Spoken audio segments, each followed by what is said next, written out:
So we are still waiting for other participants to join, and we will start, I think, in 5 minutes. We are many to attend to this webinar, so well, thank you very much for every one of you. We're just waiting a little bit more, and then I will start.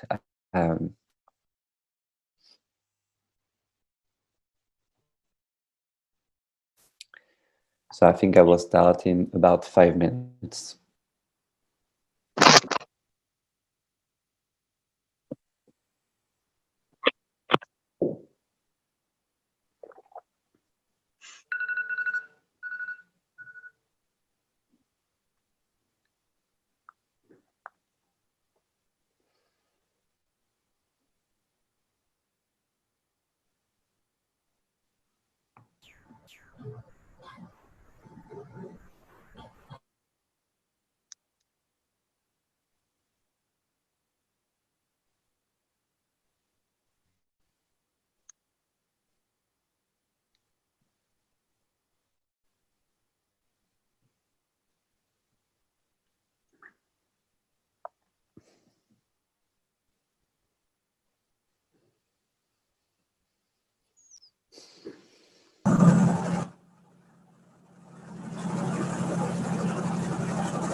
So we're still waiting a little bit for the participants to join.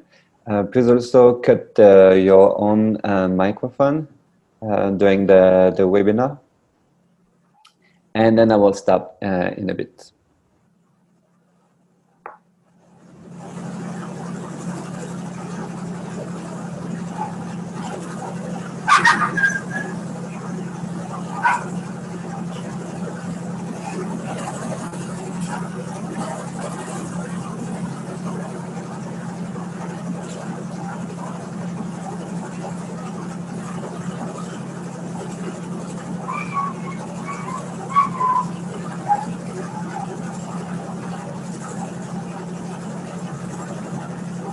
I'm hearing a lot of sounds in my headphones, so of the resistance. If you can cut your microphones, so it would be great. I think that we are still waiting a little bit more for some participants to join. Of course, we are we have many registrants around the world, but the time is quite different. So it's 10 a.m. here in France. And I guess some of you are staying quite late, and some will get up early, or will see the recorded version of this webinar.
Okay, so thank you very much for attending to this webinar. I think like now we can start. So hello everyone. I'm really happy to welcome you to this webinar, which is about EEG and ERP's recording and analysis, and I called it a multifaceted approach to EEG signal. So before entering into the details of this webinar, I would like to thank scienceBeam for organizing the webinar and for this invitation. So a few words about me. My name is Raphaël Fargier. I'm a cognitive neuroscientist. So I got my PhD in cognitive neuroscience from the University of Lyon in France many years ago. And I have now about 10 years of experience in electrophysiology of language. So I used EEG to study, I think, more classical processes about language, like how we understand words and how we access to meaning. But I also used EEG to study how we learn words and how we produce words. So I got this experience from my work in France here and in Switzerland as well.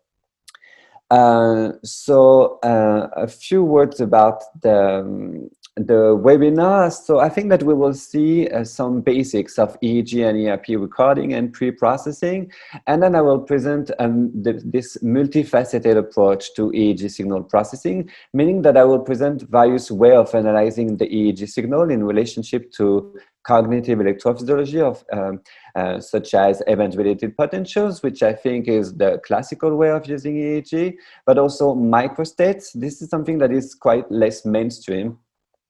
So I think that you might be interesting to look at that. And I will talk briefly about single trials in the context of microstates, actually, and then about oscillations, so time frequency analysis of EEG signal. And because I have this experience in electrophysiology of language, I will show you some case studies of why I use some of this analysis to investigate some of the questions that I was interested in. So I think that this webinar is interesting for people who have never experienced EEG, never did an EEG experiment. So then it will be kind of a walkthrough into how we deal with EEG signals. But it's also interesting for people who already has experience with EEG, maybe who wants to see different facets of the EEG signal, such as microstates. And it's not really a lecture. I will base my webinar on three important notions for me, which is when we do research on cognitive processing and electrophysiology of language, one of the things that are very important is what we know and what we do. Like if I want to study language, and if I want to study language in a neural way, then what are neural processing and processings, and what is the language? Then is what we want to know. What is the question that I'm asking in terms of research? And therefore, what are the best tools to investigate these questions? And how we do it is actually kind of a presentation of the different steps of analyzing EEG signals. It's not really a tutorial, but it's kind of a walkthrough. Okay, so I think that the best is to start with neuroscientific methods. So these methods, they've been used to study the neural correlates of cognitive functioning. It's been many years today. I think that there are two ways of approaching cognitive processing in terms of neural activity. The first thing is to look at where these processes of cognitive functioning happen in the brain. And for that, we use methods such as PET scans and MRIs, so magnetic resonance imaging. And for that, we look depth at the spatial dynamics. If you're interested in how and when these processes happen in the brain, then you might use EEG, so electroencephalography, but also high density electroencephalography. The difference is the number of channels that you will put on the scalp to record EEG activity. Also magnetoencephalography. And then using this method, we are looking at temporal dynamics. Okay, so I think that the start is that the EEG signal has been discovered in animals, I think at the end of the 19th century. And then in the 1920s, the first recording on human scalp was made by Ansberger with a small radio equipment. Of course, now the devices have changed a lot, but the rationale of EEG is quite similar. So now the principle of EEG is that that in your brain you have like 86 billions of neurons. So these neurons, they are excitable cells that have electrical properties. So once these cells become active, because you're sleeping, but you are also active tasks such as processing language, such as looking at what's happening in your environment. So all these neurons become active and generate voltage variation that create these electrical fields. Here on the picture on the right side of the screen, you can see that these neurons, they generate these voltage fluctuations. And then we can record these electrical fields by the way of EEG electrodes that we put on the scalp. Of course, the signal has to pass through a lot of physical obstacles, such as the skull and the scalp, and therefore we need to amplify this EEG signal.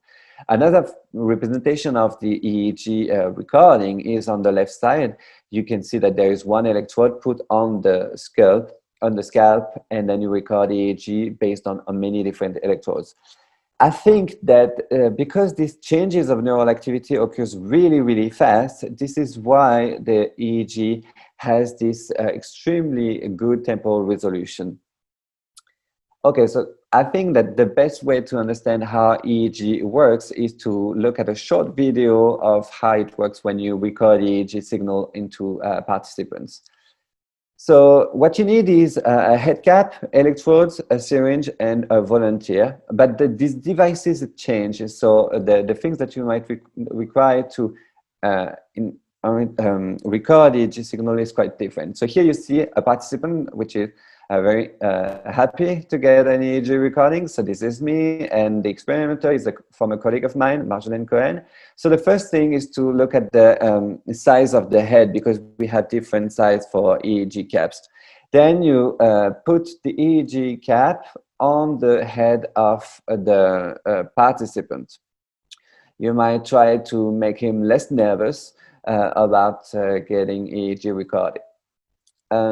So the next step is to use a syringe to put some gel in each electrode hole, because this gel will be the reason to make the connection between the electrode and the skin. So here you see more closer that we put some gel into each hole, and then we clip the electrodes onto this hole, and then we will be able to record the EEG activity. Again, this EEG setting is quite different. We have a lot of different devices, and later during this webinar I will present you a video by scienceBeam who will show you their devices of EEG recordings. So the next step is to connect this head cap with all these electrodes into an amplifier, which will allow us to record this EEG activity. Then you might have different settings. Also, here we are in a Faraday cage, but it can be without a Faraday cage, but it's good because it removes some of the noises that you might get from EEG recording. The next thing is this EEG activity. You can see these fluctuations, so these waves in many different channels. Here it means that actually I have neurons in my brain, and that you can see this fluctuation on the screen. You also see some of bigger deflections on these electrodes that corresponds to blink, so artifacts linked to eye movements. You can see that some of these electrodes are very nice and clean and smooth. Some of them are more noisy. So there is a lot of EEG signal pre-processing, which is very important to clean the EEG data in order to then investigate your questions. Okay. So here it was an idea about the EEG signal. What you saw is a kind of a raw EEG signal, a continuous EEG signal recorded on very many different channels. We have EEG cap with 32, 64, or even more than 100 electrodes. Another way to present the EEG signal is these fluctuations of neural activity across time. I think that what is fascinating about EEG is that depending on how you look at the EEG signal, it will give you very different information. So it is quite a simple signal, very easily to record, but it gives you many different information. A way to look at it is when you think of a tree. When you look at a tree, you see the trunk, you see the branches, the leaves, and so on. It gives you an information about the state of the tree. But when you look at the internal rings of the tree, it gives you very different information, because it gives you information about what the tree has faced during the past and environmental conditions. So for me, this is really interesting to see that EEG can show you very different information. So what I'm saying is that from this raw EEG signal, you can compute many different analyses in order to see different information about EEG and cognitive processing. I think that the classical way is event-related potentials. This is what you see in the middle of the screen, on the screen. I will get through that in a little bit. You can also look at microstates. Microstates are quasi-stable electrophysical patterns that you record at scalp. I will also present that in more details. And finally, you can look at brain oscillations. So variations in interneuronal communication and different brain regions according to frequencies. Okay, so my goal today is not really to give you all the details about this analysis, but kind of guide you to learn the big features of this analysis, and importantly also the decisions that you make during processing EEG signal. The situations in which you will use one or the other tool to analyze the EEG signal, and finally some keys to how to interpret the result that you get from this analysis. Okay, so first of all, you get this raw EEG signal with many different artifacts that comes from, you know, eye movements, speaking, maybe clenching your jaws and so on. So the first thing is that you need to clean the EEG signal. Then you need to segmentate this EEG signal into epochs. Epochs corresponds to small chunks about the EEG signal that refer to the events that you were looking for. I will tell you more about these events. It depends on the experimental designs that you made. Finally, you get ERPs at the subject level by averaging these epochs together, and then you get ERPs at the group level by averaging the ERPs at the subject level. Another way to investigate EEG signal is to transform these ERPs into microstates or topographic patterns at the group level, and then you can go back to the subject level and even go back to the epochs, so in a way, single trials. Finally, another way of analyzing EEG signal, which is very different, is that from the epochs, you transform these epochs that are fluctuations of amplitudes across time into time frequency maps. This time frequency map corresponds to modulations of power or amplitude as a function of frequencies. And finally, these time frequency maps that you got on trials, you average them at the subject level and the group level. Then all this group level and subject level and neural information get tested with statistical measures. Okay, so first it's preprocessing. By preprocessing, I mean cleaning the signal, which is more dealing with artifacts and filtering the data. And the second step is segmenting the signal. I will not talk about all these steps, but maybe talk about one or two. So first, to transform EEG into event-related potentials, what we need is to localize the event. What are events? Events actually correspond to stimuli or tasks that you are interested in, and they vary according to your experimental design. So for instance, here I just show you an example of an experimental paradigm, which is a picture naming task. Really simple. Participants see a fixation cross on the screen, then they see a picture and they have to name this picture. So the event here is the onset of a picture of the screen, and what you look for is the processes that are happening to transform the idea, the name that corresponds to the picture, into articulated gestures. So to localize these events, you need to provide triggers that are actually mandatory and that mark these specific events in the continuous EEG signal. So this is what you see here on the signal.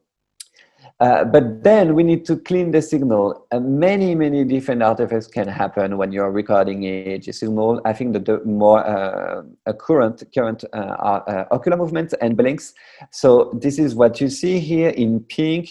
This is the stronger deflections on the signal, because the dipole that you are recording based on the eye is really stronger than what you are recording on the scalp, because this activity that is generated by the neurons is really less amplified than what you get from the eye. So this is why you have these stronger activities based on eye movements.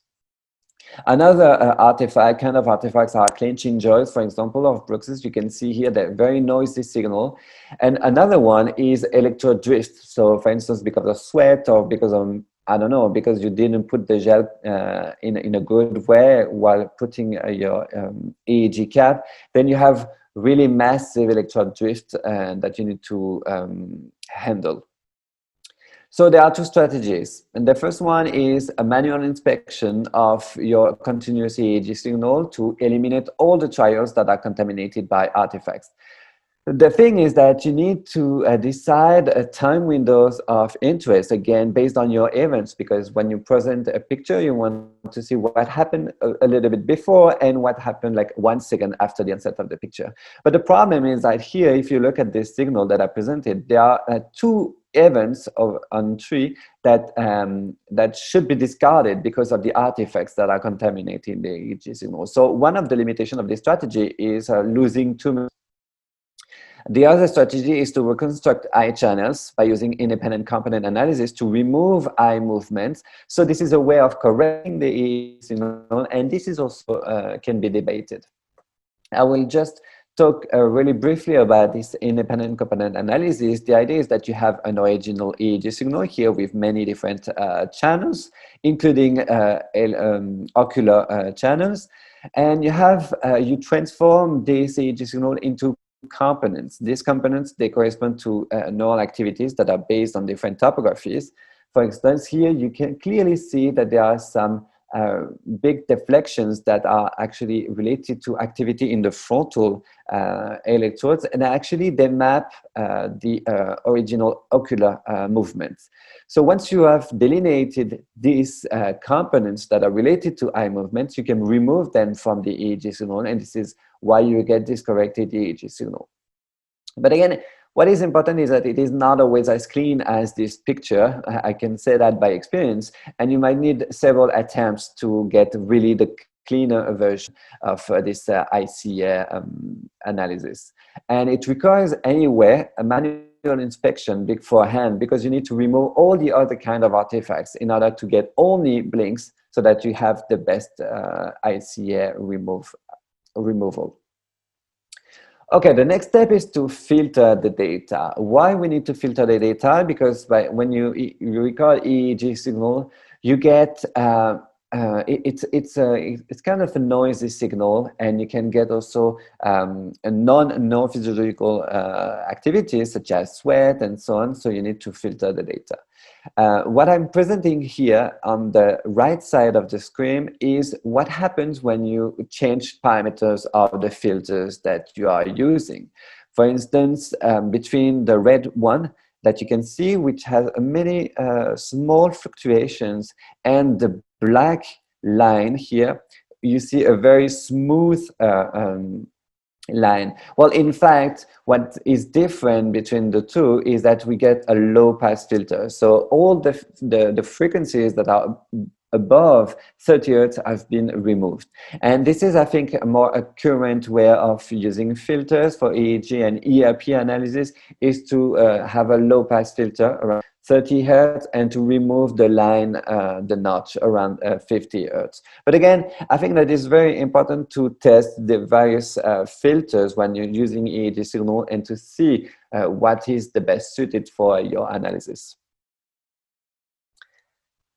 Okay, so the next step, when you have your EEG signal that is clean, is to transform this EEG signal into individual epochs, and then to arrange in order to get your evaluated potential.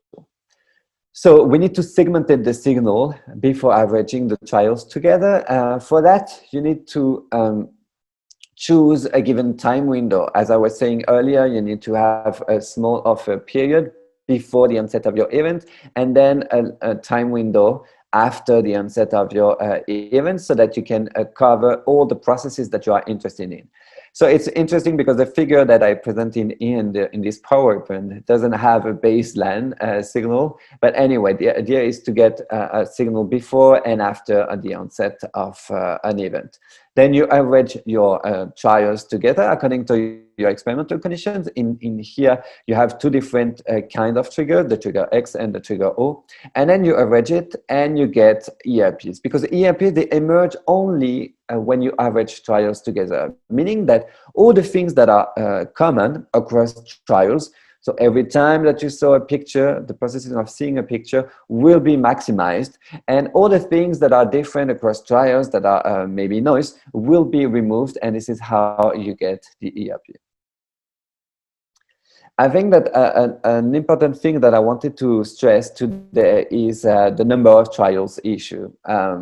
So because you need to average trials together, the number of trials is very important. Here you can see on the screen that you have in blue what happens when you average 40 trials together, 80 trials in green, 160 trials in red, and 320 trials in black. What you can see is that whether you average 160 or 320 trials, it gets the same kind of EEG signal with the same amplitude and the same variations. But it's very different than what happens for 40 trials. Although the peaks and drops are similar, the overall amplitude is different.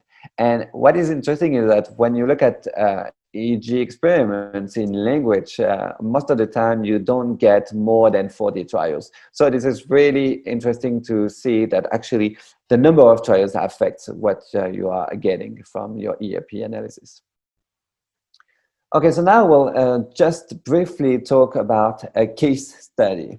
As I was saying earlier, I am more of an expert in electrophysiology of language. Language is a very fast process. You know, you can produce many words in less than 1 second. Right now, this is what I'm doing.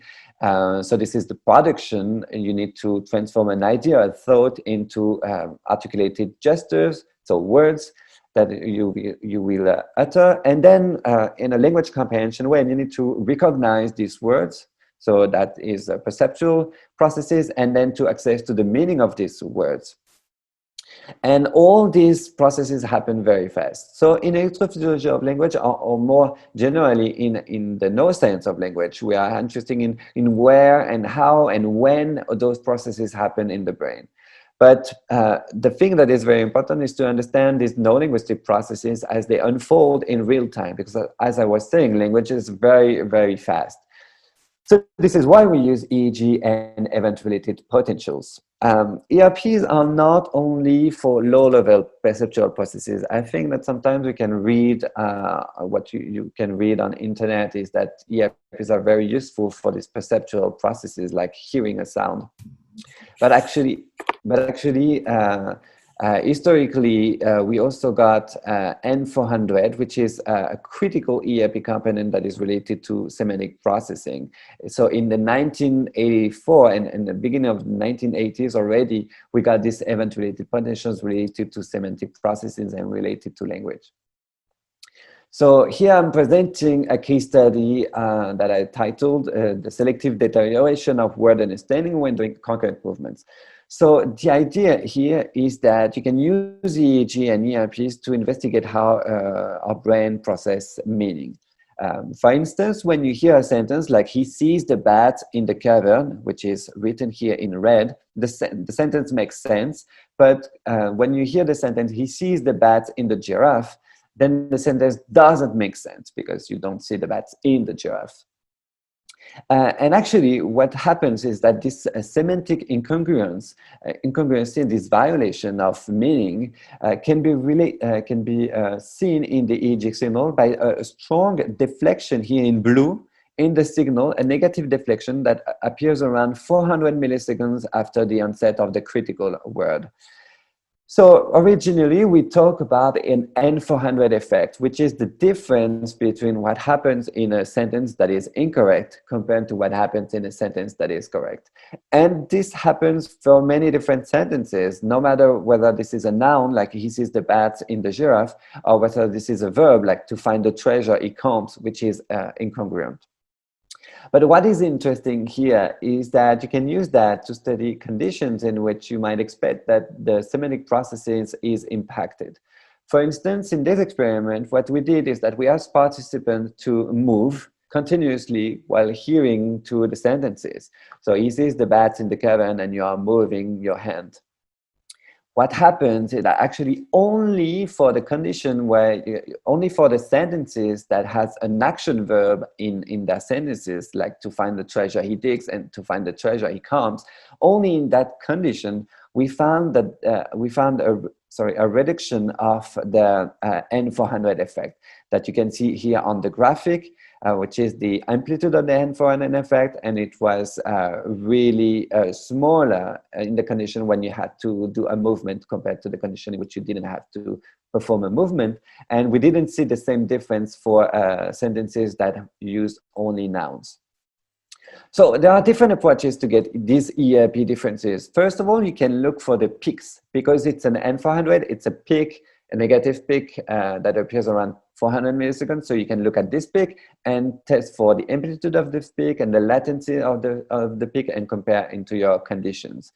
But you can also decide to average the amplitude over a specific time window. For example, you can average the amplitude between 300 and 500 milliseconds after the onset of the critical word, meaning that you will get the differences between your two conditions. And you can look also for the topographies and the neural generators of these components. What you see here is that there is a central parietal posterior topography of the N400 effect, which is kind of expected because it's what we found in the literature. But you could decide to look at whether this topography is different across conditions.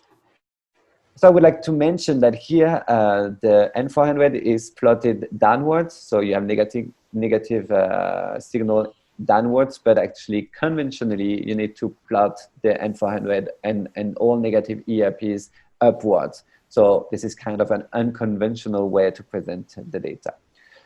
So anyway, what we get from this case study is that processing words referring to actions, like these verbs, they actually engage similar networks as doing a movement, because you get a conflict between the movement and the selective processing of the word. So this is kind of a crosstalk effect. And this is very interesting because it gives you an information about what are represented in the brain, meaning that the verbs are maybe represented in the regions that are involved in motor processing compared to nouns that will not be represented into the same brain regions. Okay, so I think that now we saw the first case study about event-related potential. I think that it gives you an overall idea of what we can do with EEG signal. And before I presented you a video of EEG recording, but now I would present you a video that has been provided by scienceBeam about their own devices to record EEG data. So here I will play this video. It's about 5 to 7 minutes long, and then we will see the other way of analyzing EEG signal, which include microstate and which include also time frequency analysis. Again, I will present some case studies about that. So here we go. Science is the provider of innovative solutions for neuroscience applications, including EEG, ERP, QEEG, neurofeedback, and animal electrophysiology systems. scienceBeam's team includes more than 50 neuroscientists, physiologists, and psychologists beside our professional computer and electronic engineers.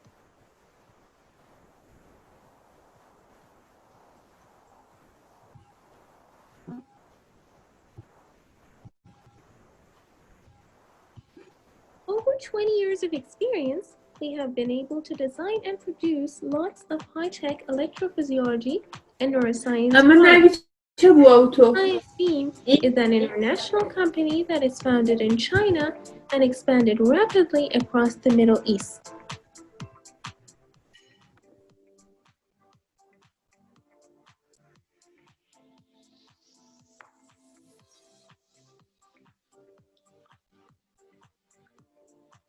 We design and produce a full range of biosignal recording systems, including the brain, muscle, and heart, from 1 to 128 recording channels in human and animal models. eWave, our powerful EEG and ERP accusation system, is used for both clinical and research purposes. eWave is a portable and lightweight device that has a 24-bit resolution and 1,000 samples per second sampling rate for each channel. Using eWave, you can simultaneously record a wide variety of physiological signals, including EEG, ECG, EMG, and GSR.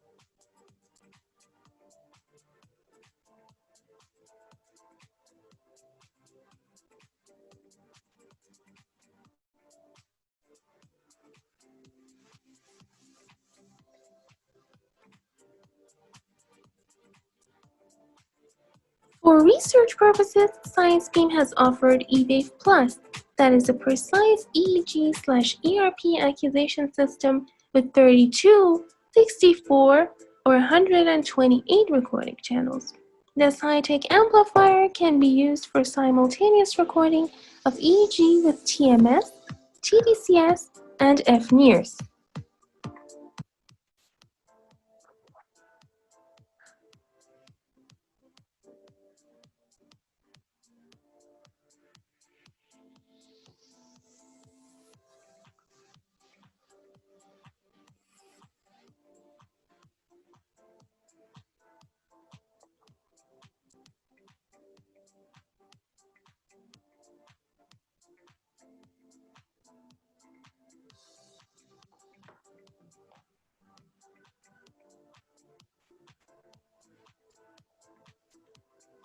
In this video, we're going to record event-related potentials that are direct results of a specific sensory, cognitive, or motor event.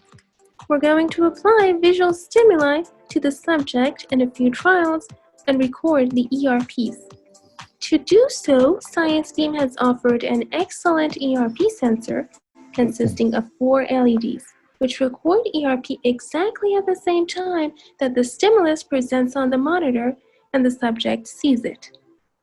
Unlike other ERP accusation systems which record ERP when a command is executed from the monitor, eWave Plus records the ERP signals synchronously with the stimulus presentation, so the delay time is nearly zero. For designing a visual target response, begin with choosing visual stimuli that are easy to distinguish based on the color or shape. Present the stimuli to the left or right side of the screen to respectively induce left or right hand movements.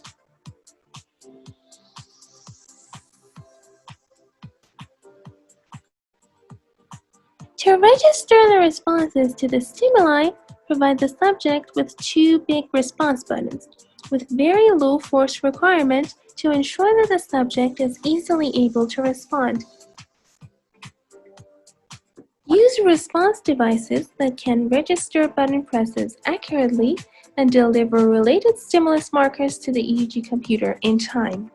Place the cap on the head. In order to ensure that the cap is in the right position, measure the distance between the Indian and Asian points. Place the seated electrode at the halfway point between this measurement. Next, fill the electrodes with a conductive gel in order to maximize skin contact. Be careful not to apply too much gel, as the signal may get distorted.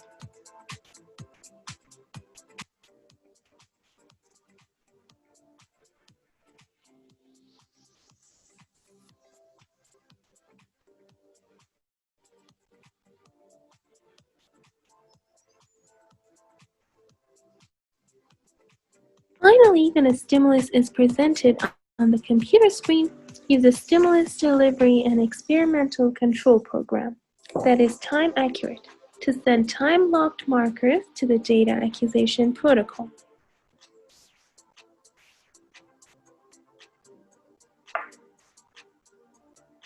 Instruct the subject to respond as quickly as possible to the target stimuli. Before starting the experiment, conduct a short trial session lasting no longer than a minute. This method can help us answer key questions related to underlying cognitive factors that might contribute to different disorders. For more information about the scienceBeam products, please visit our website.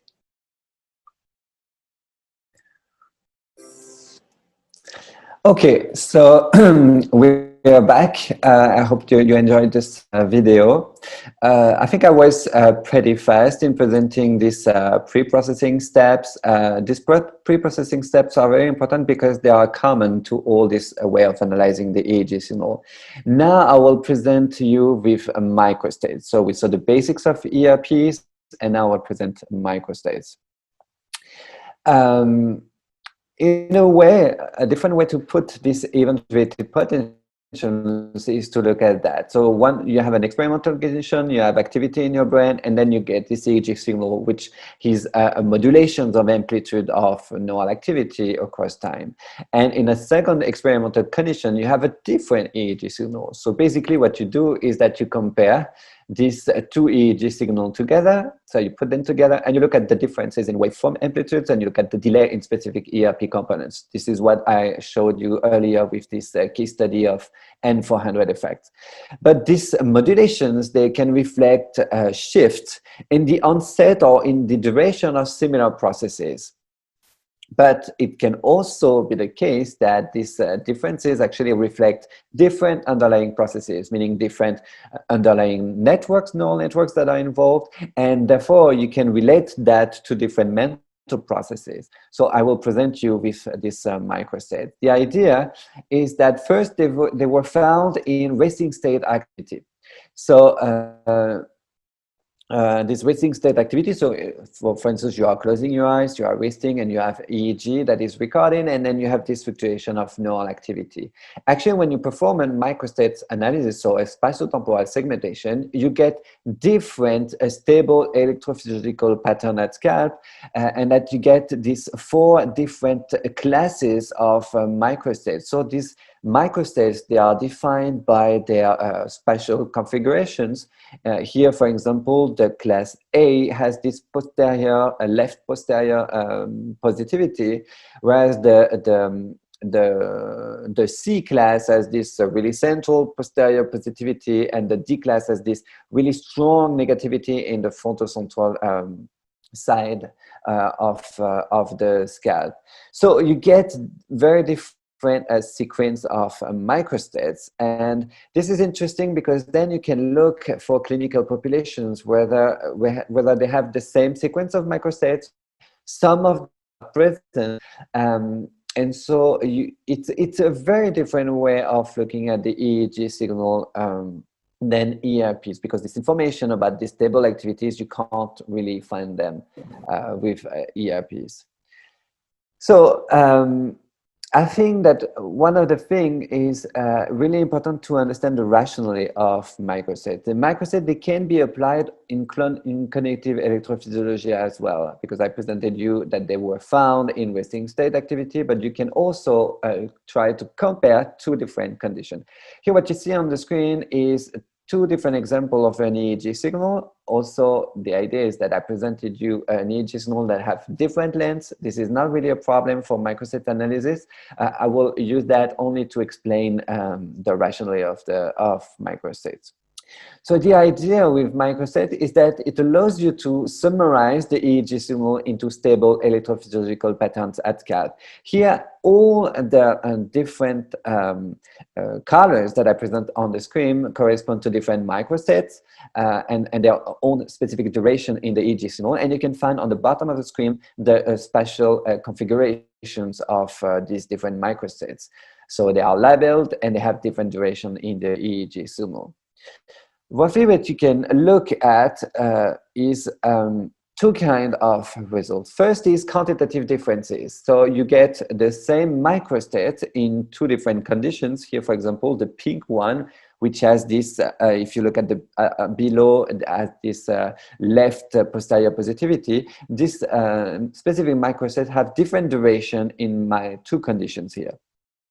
But you can also look at what I call qualitative differences, meaning that in the same time window, in a given time window, you find a very different microstates across your 2 conditions. Here, for example, the microstates 5 and 6, so the yellow and the blue one are very different. If you look at the topographies on the bottom of the screen, you have one that has a very strong posterior negativity, and the other one has a central negativity with a strong posterior positivity. So this is a very different way of looking at the EEG signal. And these differences, they are interpreted as differences in processing costs. For example, you have the same processes, the same microstates, but with different time distribution in your signal, which might reflect different processing costs for your mental operations. But it can also show you very different cognitive operations, because if you have different microstates, therefore you might, because these microstates, they have been linked more directly to specific processing of information at the neural level. And also, having different microstates in your signal might reflect that there are different underlying neural networks, so different generators for these microstates. So when these microstates are useful, I think that they are very useful when you have massive and extending waveform differences in your experimental designs. For instance, when you compare different age groups, here in red you have the EEG signal of an adult, and in black you have EEG signal of children. Actually, you have massive differences, so significant differences all over the place because of, for example, the thickness of the skull. Then you get very massive differences. It's also very interesting if you want to compare different cognitive tests that actually are very different. Then again, you will get very massive differences with eventuated potentials, and you can't really interpret this data. It's also interesting to compare tasks and stimuli with massive reaction time differences. And also, when you look at EEG signal for which you don't expect a specific ERP component. For instance, I told you about this N400 effect, which is very expected for semantic processes, but you can also decide to design a new task and you don't know exactly whether you will find a specific ERP component. So this is very useful for that. So for that, we'll show you a case study, which is looking at differences in the production of new and well-known words. So the idea is that when you produce words such as forks and, I don't know, balloon and so on, these words, you know them for a very long time in your brain. So you're super fast to produce these words. Here, the graphic is presenting the reaction time, so the speed of production for well-known words. So, but when you produce a word that you just newly acquired, for example, the name of a new instrument that you didn't know before and so on, well, the speed of production will be slower. But the question is, are all processing stages of the production slowed down, or only some of them? And also another question might be, is it exactly the same mental processes to produce the word for a picture that I know for a long time compared to a picture that I just learned? Well, for that, we used microstates. And what you can see here is on top the EEG signal for novel words, and on the bottom the EEG signal with microstate analysis for well-known words. You can clearly see actually that there is the same sequence of microstates for these two colors. So we see the same colors and the same topographic patterns, but with different time distributions. This is what I put with these orange arrows. So for instance, the topographic pattern, which is the M4 and the M9, so the orange one and the purple one, have really longer duration in the EEG signal of the newly acquired word compared to the well-known words. So here what we argued was that you have specific processes in the production of words from the onset of the picture to the actual overt production, which take longer. And these processes are related to word retrieval and to the processing and to the phonological processes. But other processes, such as the green one or the blue one or the yellow one, which is related to visual processing, these processes are not different across conditions. So this is one way, one case study of using a microstate. Another one is when I looked at the production of words as elicited by pictures or by definition. So when you look at production of words, you have a long-standing tradition to use a picture naming task to elicit the production of words, which is very fine.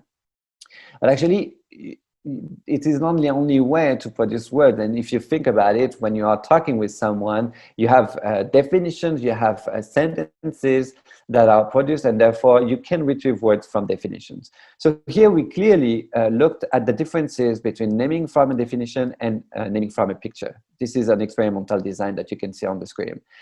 Here again, I present the EEG signal for these two different tasks, naming from definition and picture naming, with a microstate analysis. Again, the color represents different topographic patterns that are reported also on the right side of the screen. Each one has its own label.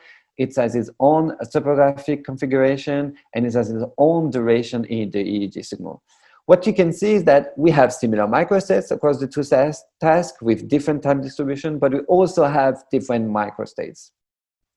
For example, the pink one has a longer duration in naming from definition compared to picture naming, but it's the same microstate.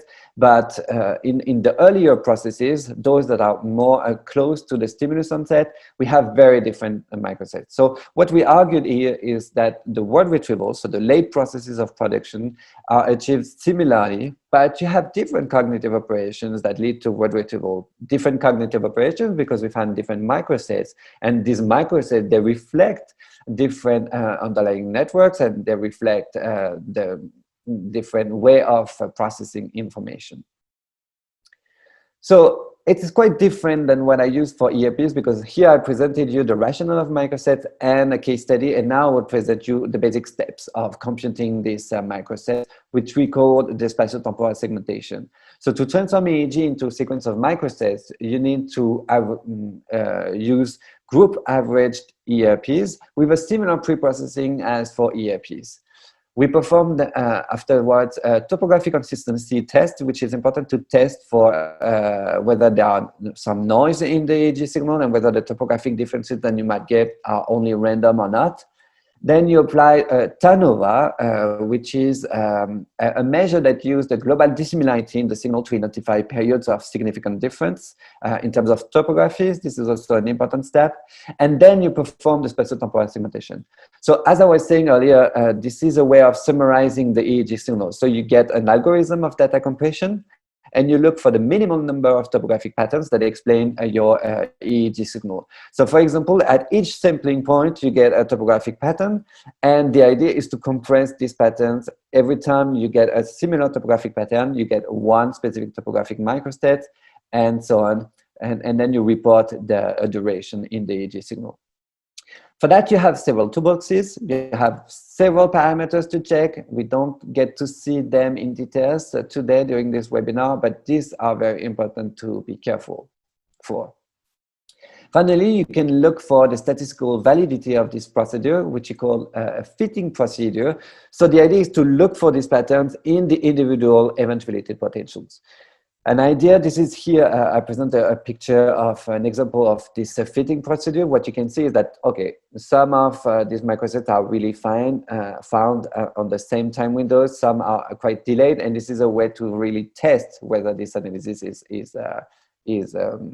right and whether your results are significant or not.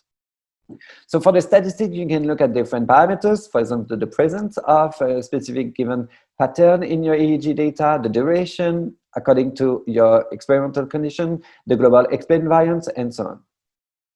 Again, what is important to note is that the choice of parameters that you will have during this fitting procedure will affect the result. So this is very important to really understand which specific patterns will affect your data. For example, the time window in which you will do the fitting procedure.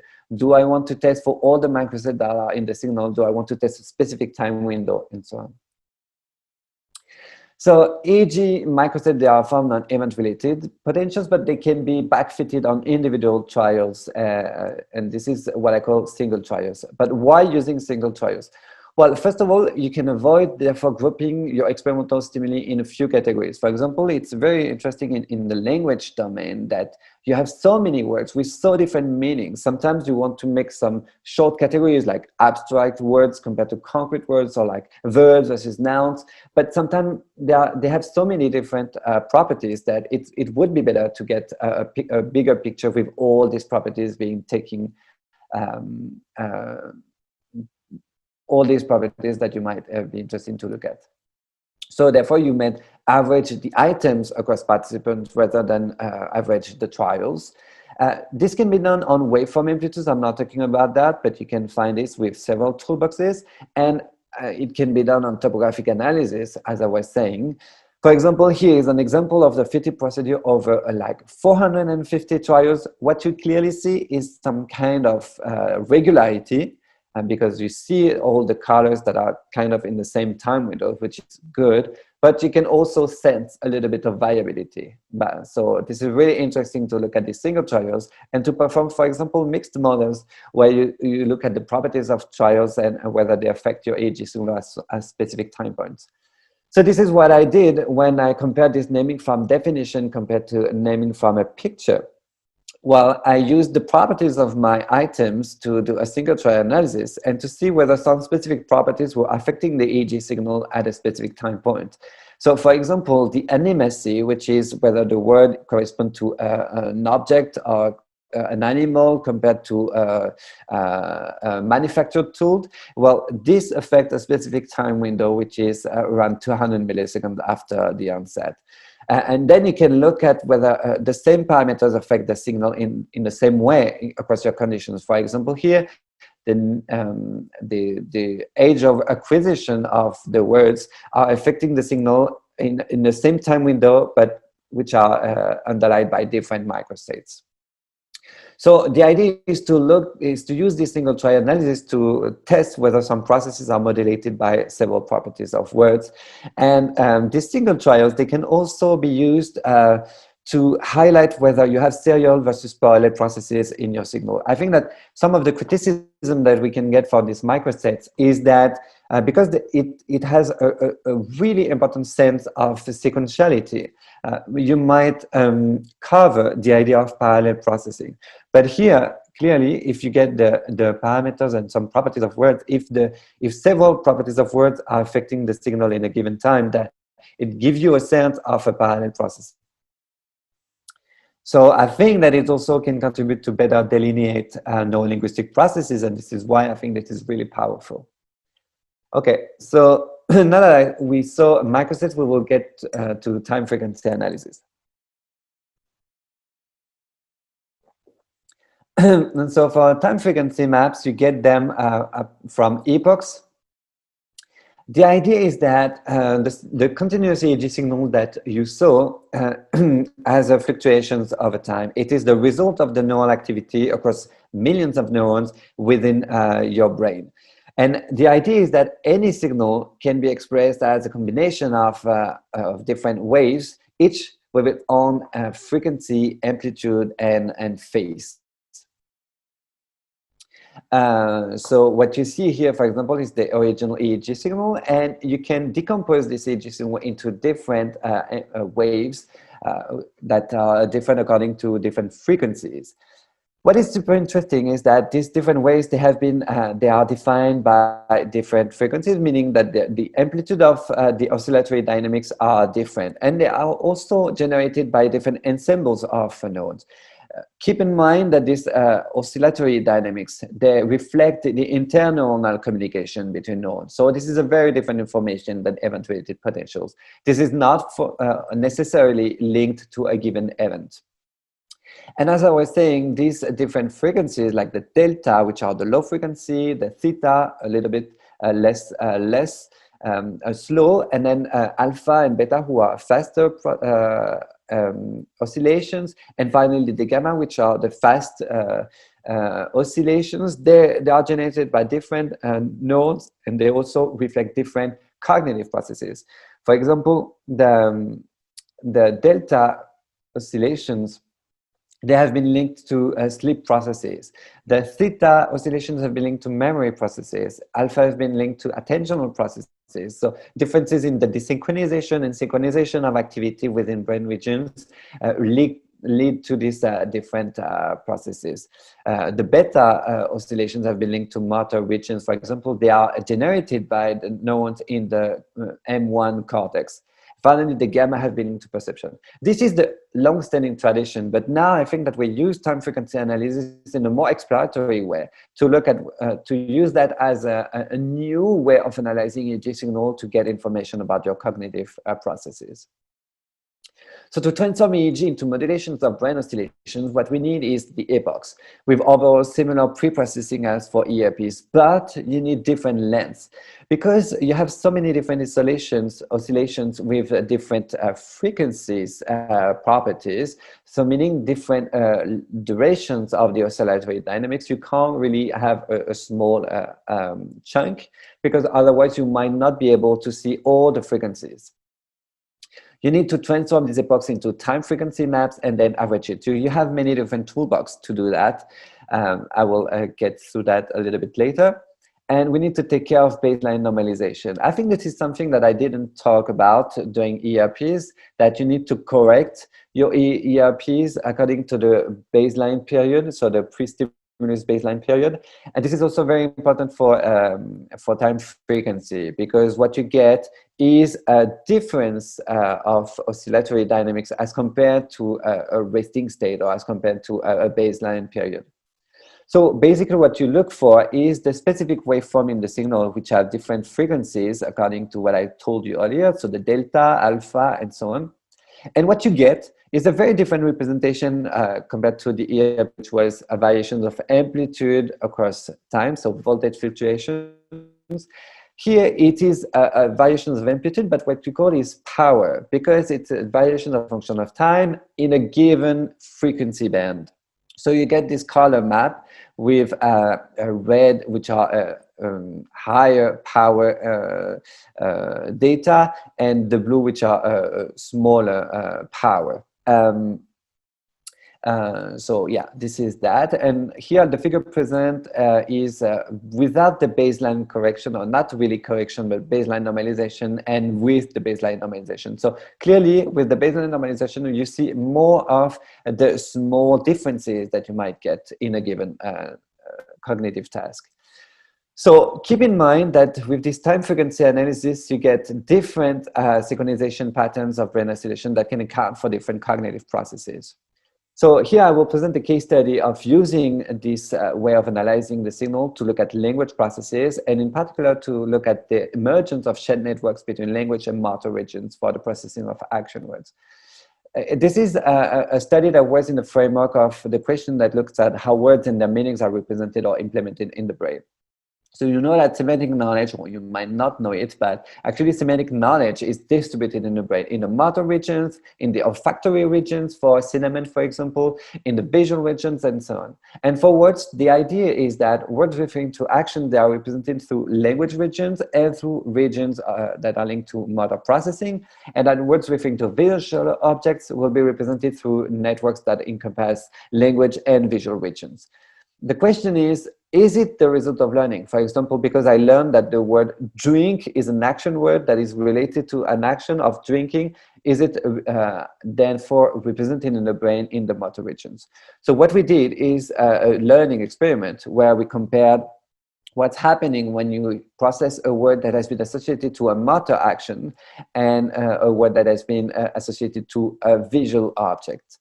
And what we did is that we used time frequency analysis, because there are some oscillations like the mu rhythm, which is around 8 to 12 hertz, which is also an oscillation that is generated by sensory motor cortex. And actually what you find is that during a resting state activity, you have slow amplitudes. But when you do a movement, you have bigger activity in this motor region and sensory motor regions. Therefore, this increase of firing of neurons lead to a desynchronization. And actually what we find is that once you learn a novel word in association to an action, you get a desynchronization of this mu rhythm, which is related to an activation of the motor cortex, which was not observed when you process a word that had been associated to a visual object. So this is a nice way of using oscillations to study language processes. But you can also use that to look at artifacts. You have many different ways of analyzing this signal. Okay, so I have kind of a summary of what I presented today during this webinar. First of all, I presented you with the basics of EEG and ERPs, recording and pre-processing. I'm sorry, I could not really detail all these processes, including baseline correction, which I think is a very crucial aspect of EEG pre-processing. I didn't talk about the change of the reference in the EEG signal, which is also very important to be careful for.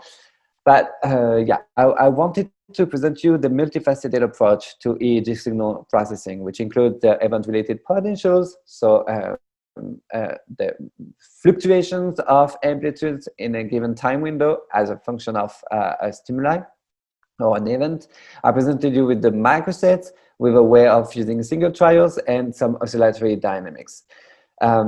Each processing step that I presented you requires big decisions. And I think that this is something that you don't find on tutorials on the internet, is all these decisions that you need to make and that will affect the EEG signal processing. Of course, each way of analyzing the signal, the ERPs, the microstate, the signal trials, the oscillatory dynamics have their own strengths and their own limitations. And I think that what is very important is to combine the various approaches to get a more detailed picture of cognitive processes. In fact, when I presented you with the microstate analysis, I also used ERPs a more classical way. But the information that I get from that were not sufficiently informative, actually. So again, each processing step requires careful attention and about the decisions that you make. It happens during cleaning the EEG signal, whether you do a manual inspection or a correction of the EEG signal. It depends when you segmentate, the time window that you chose, the correction of the baseline eventually. It depends also when you compute the spatial-temporal segmentation, which parameters to think, how do I get the optimal number of microsets. It happens when you do your feeding procedure. It happens also for time frequency analysis because of the time window that you will use, the baseline normalization, so the choice of the baseline and so on. So all the steps require careful attention. And I didn't talk about the statistics. I think this is the trickiest one and it requires more time. I think that for ERPs, you can use classical ANOVAs. So you perform the average of an amplitude in a given time window, and then you do a classical ANOVA analysis with this data. But you can also use non-parametric analysis with correction for multiple comparison. This has been really popular in the last 10 years. Or you can use also a mixed model. I think that this is very important to adapt the statistics to the questions that you are asking. For instance, some of this way of analyzing the stats, like the non-parametric analysis, you can lose some of the information, for example, the onset of an effect. And this might be very detrimental to the question that you're asking, because sometimes what you want to know is exactly the onset of an effect. So you need to adapt these statistics. So I think that overall, what is essential for research with EEG and ERPs in cognitive neuroscience is a good understanding of the rationale of these approaches. It is also acknowledging the somehow contradiction between the individual and collective research. I mean, my own experience of using EEG and ERPs during my postdoctoral experiences compared to my PhD experience is quite different, because we were using different software, different recording systems. There was different tradition in the lab, like doing a baseline correction or not, and so on. All of that is a mix between the individual experience and the collective research. This is very important to justify the decisions that you make. And I think that this is why there is a necessity of mentoring rather than lecturing. So meaning that you can get a lot of information from tutorials on the internet. This is good, but in the meantime, it doesn't help you with what decisions to make and how and to what extent it affects EEG signal processing. So this is why also with scienceBeam, we will be designing an upcoming course. This upcoming course will get to the details of the things that are presented today. So the basics of EEG and ERPs, experimental design in cognitive neuroscience, more detail by the EEG preprocessing in a more tutorial way, about event-related potentials as well. You will learn how to compute microstate, so to look at the spatial-temporal dynamics of these processes, to brain oscillation dynamics as well. And I will present some more detailed case studies about the theoretical and experimental issues of using electrophysiology of language. This is very important because, for example, in the production domain, in the language production literature, ERPs have been very interesting and very important, but there are some caveats with that. So we will see some of that. And my approach, in a way, what you will get from this upcoming course is it is very much a skill-based pedagogy. I'm very